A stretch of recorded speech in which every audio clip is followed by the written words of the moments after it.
Crémant de Loire, blanc bio de la maison Ackermann. La maison Ackermann est engagée depuis maintenant plusieurs années dans une viticulture très respectueuse de l'environnement à travers l'ensemble de ces vignobles qui sont certifiés haute valeur environnementale ou bien même labellisés en viticulture biologique. Ce Crémant de Loire bio est issu de vignobles des meilleurs terroirs du Val-de-Loire, de l'Anjou, du Saumurois et de la Touraine.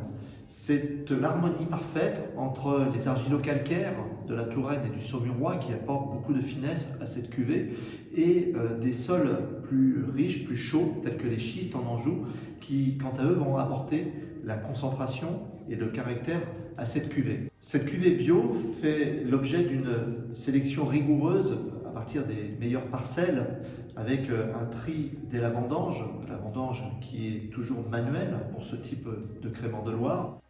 Cette cuvée est issue d'un assemblage des 3 cépages que sont tout d'abord le chenin blanc qui entre à hauteur de 60%, qui va apporter la finesse, la vivacité, la fraîcheur, le chardonnay pour 30% qui va apporter cette fois beaucoup de rondeur et de complexité, et puis enfin le Cabernet Franc, l'éternel Cabernet Franc qui rentre dans la plupart des assemblages de la maison Ackermann, qui lui va apporter la structure, la base de cette cuvée. Cette cuvée est ensuite vieillie pendant 18 à 24 mois dans nos caves pour lui laisser le temps de s'affiner.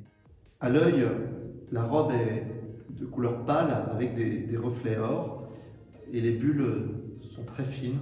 Au nez, on ressent des notes de fruits à chair blanche et des fruits jaunes aussi, un peu plus mûrs.